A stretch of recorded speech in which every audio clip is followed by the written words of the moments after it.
अपने अपने दृष्टिकोण से देखेंगे। इसलिए लोग हमें कैसे देख रहे हैं, हमें इसका क्या करना। हम अच्छा करते रहें, हम अच्छे रास्ते पर चलते रहें, हम आगे बढ़ते रहें, हम कामयाब होते रहें, बस लोगों का दृष्टिकोण बदलता रहेगा। लोगों के चक्कर में अपना वर्तमान ना बिगाड़ो, लोग क्या कहेंगे। गुरुजी सोशल मीडिया पे और जितने भी प्लेटफॉर्म हैं, जैसे फेसबुक हो गया, इंस्टाग्राम हो गया, सब जगह पे दारूबाजी और सट्टेबाजी, इन सब चीज़ों के ऐड इतने ज़्यादा चलाए जाते हैं कि जिससे आज का युवा अपने आप ना चाहते हुए भी भ्रमित हो जाता है। अगर 10 वीडियो आ रही हैं तो उसमें से 8 वीडियोस इसी तरीके से आती तो हैं। क्यों, मैं आपके सामने बैठा हूं ना, मैं तो नहीं पीता शराब। बिल्कुल गुरुजी। मैं तो गलत रास्ते पर नहीं हूं। बिल्कुल गुरुजी। क्यों नहीं हूं? क्योंकि देखो, सोना पानी में डाल दो और लोहा पानी में डाल दो, 1 साल बाद दोनों को निकालो तो कौन मिलेगा कौन नहीं मिलेगा, आप बताओ। सोना मिलेगा गुरुजी। और लोहा? लोहा गल जाएगा। गल जाएगा ना। जबकि दोनों ने संगति एक सी की पानी की, और एक गल गया और दूसरा जस का तस है। बिल्कुल है ना। अपने को सोना बनाओ। लोहा पानी से प्रभावित होता है, सोना प्रभावित नहीं होता। पानी लोहे को बिगाड़ सकता है, सोने का नहीं। अपने को गोल्ड बनाओ साहब, ताकि दुनिया का कुसंग आपका कुछ भी ना बिगाड़ सके। हम कितने भी कुसंग में रहेंगे, पर कुसंग का प्रभाव हम पर नहीं पड़ेगा, हमारा प्रभाव कुसंग पर पड़ना चाहिए। बिल्कुल गुरु। हम कुसंगियों को सही करें। सोने पर पानी का रत्ती भर प्रभाव नहीं पड़ा, कुसंग का आप पर प्रभाव ना पड़े। अपने को स्ट्रॉन्ग करो, मजबूत करो। बिल्कुल गुरुजी। मेरी एकेडमी है। चंदन विष व्यापे नहीं, लिपटे रहत भुजंग। चंदन के पेड़ में सांप लिपटे रहते हैं। बोलो हाँ। चंदन ठंडा होता है ना, बिल्कुल। सांप जाता है, लिपट जाता है। जहां चंदन का पेड़ होगा वहां सांप जरूर होंगे, लेकिन सांपों में जहर है। लेकिन चंदन में इतना सांप लिपटा है, पर चंदन में सांप का प्रभाव नहीं पड़ा, उसके जहर का प्रभाव।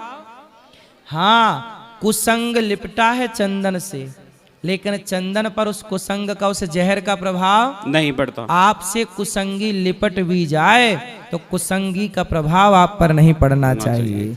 ये आपकी मजबूती हो, तैयारी हो। और गुरुजी जैसे इसलिए कुसंग से घबराओ मत, अपने को मजबूत करो। हमारे सभी साधु संत कहते हैं कि हमें मोह माया त्याग देनी चाहिए, लेकिन प्रभु जी हर चीज़, जिस भी चीज़ में आप जाते हो, आपको किसी की भी सेवा करनी है या कुछ भी चाहिए, तो सब चीज़ों के लिए माया की ज़रूरत पड़ती है। माया के बिना कुछ नहीं हो सकता।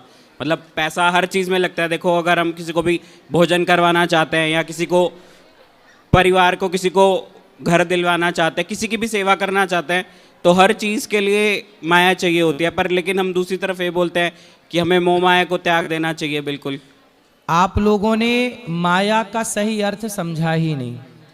आप लोगों ने माया का अर्थ केवल पैसा समझा है ना। इसलिए आप लोग कंफ्यूज हो गए। देखो, पैसा कमाना चाहिए।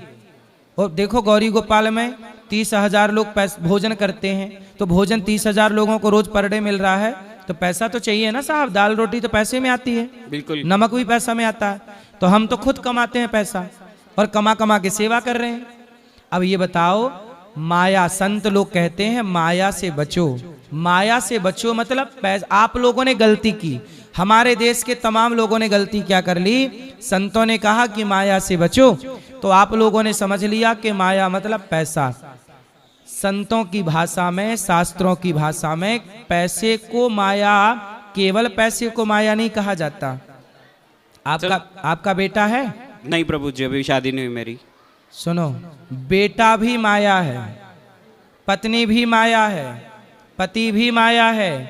ये आपका हाथ है, ये आपका हाथ भी माया है, शरीर भी माया है, ये संसार भी माया है।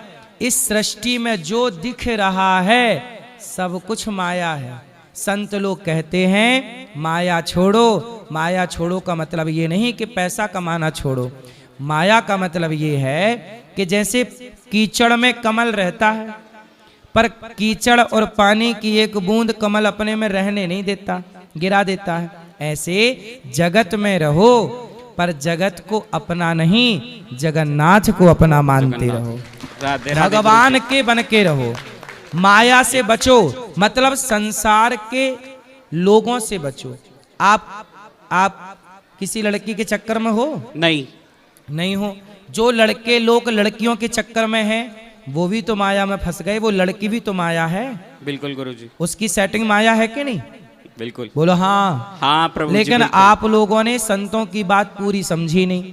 संत कहते हैं बेटा माया से बचो। माया मतलब पराई औरत भी तो माया है।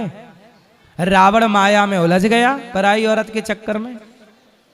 इसलिए आप लोगों ने गलती क्या की, माया का मतलब केवल रुपया समझ लिया। संसार में जो दिखता है सब कुछ माया है। अच्छा माया किसे कहते हैं? माया की परिभाषा दो जरा। प्रभु जी, सांसारिक सुख जितने भी हैं, जिसको ना सुनो, इसलिए कहते आपके अभी बहुत दूर हो आप इन अर्थों के, इसलिए खूब सत्संग करो। अभी आप बहुत दूर हो। सुनो, माया किसे कहते? जो है नहीं, बोलो जो है नहीं पर दिखाई पड़े, पर दिखाई पड़े, वो माया है। बताओ वो क्या है? जो है नहीं पर दिखती है या दिखता है, बताओ वो क्या है? मोह, प्रेम।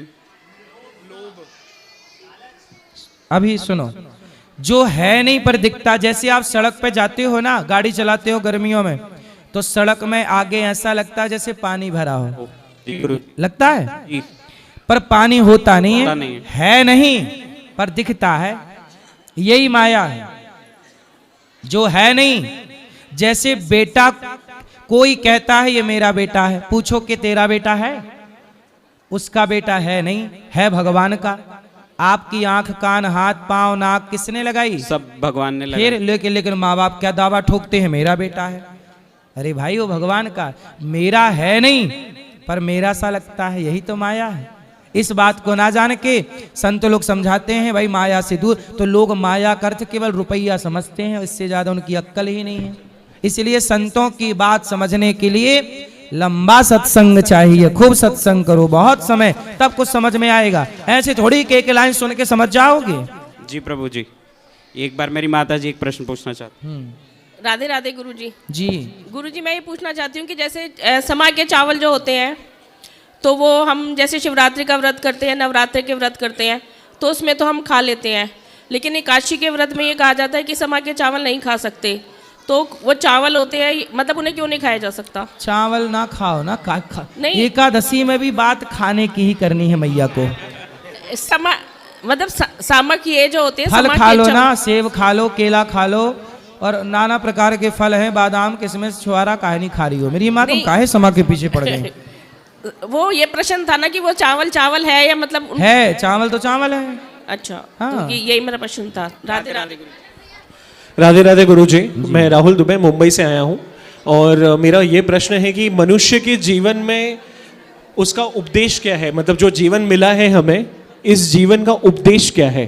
जैसे हर वक्त आदमी जैसे बाल अवस्था में होता है तो वो अपने मन मस्ती में होता है, फिर बड़ा होता है तो फिर कॉलेज लाइफ में बिजी होता है, उसके बाद में फिर उसकी वापस लाइफ हो जाती है, गृहस्थ हो जाती है, फिर वापस से वो अपने बिजनेस लाइफ में बिजी हो जाता है। तो एक्चुअल इस जीवन का उपदेश क्या है?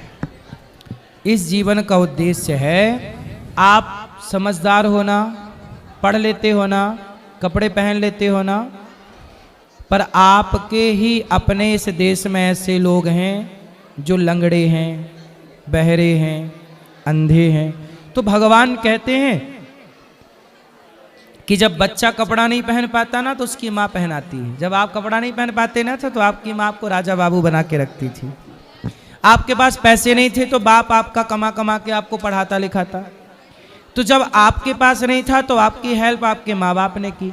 अब आपको भगवान ने बड़ा कर दिया, समझदार बना दिया, तो भगवान आपसे ये कहते हैं कि अब जो बेचारे भूखे प्यासे हैं तुम उनकी हेल्प करो, तुम लोगों की हेल्प करो। तो इस जीवन का उद्देश्य है समाज की सेवा। हम किसी के काम आए, जैसे आपकी माँ आपके काम आई, अब आप भी किसी के काम आगे आओ। यही है अच्छाई, अच्छाई बांटते चलो। हमने जो पाया है माँ बाप से वो हम बांटे। हम कमा सकते हैं ना। देखो आज गौरी गोपाल आश्रम में 300 माताएं रहती हैं। वो माएँ जिनके बच्चे घर से निकाल देते हैं। एक बेटा वो है जो अपनी माँ को घर से निकाल रहा है, और यहाँ आती है ना ये दास अनिरुद्ध माओ की सेवा करता है। मैं खुशी खुशी करता हूँ। क्यों? क्योंकि मुझे लगता है कि भगवान ने मुझे इस शरीर में ये हिम्मत दी है, मैं कमा सकता हूँ, तो क्यों ना मैं अपनी माँ को कमा के तो सब खवा सकते हैं, पर औरों की माँओं को कमा कमा के खवाना ये समाज की सेवा नहीं तो क्या? शायद भगवान ने मुझे इसी काम के लिए भेजा है, तो मैं समाज के काम मुझे खुशी है इस बात की कि मैं किसी के काम आता हूँ, इसलिए आप भी किसी के काम आइएगा।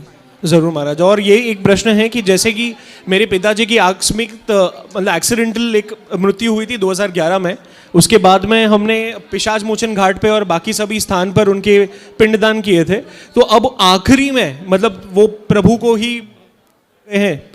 को ही प्राप्त हो चुके हैं और वो कोई योनियों में नहीं फंसे हैं, इसकी जानकारी हमें कैसे प्राप्त होगी? देखो, जीव नित्य के ही लगी तुम रोवा, जीव नित्य है। आपके पिताजी यहाँ से गए और वहाँ जाने के बाद उनका हिसाब किताब हुआ, क्या पाप क्या पुण्य लेकर आए हो, उसके अकॉर्डिंग उसके हिसाब से उनका यदि पुण्य है समर्पण किया तो मोक्ष पा गए होंगे, मोक्ष पा लिया तो फिर जन्म मृत्यु से बच गए।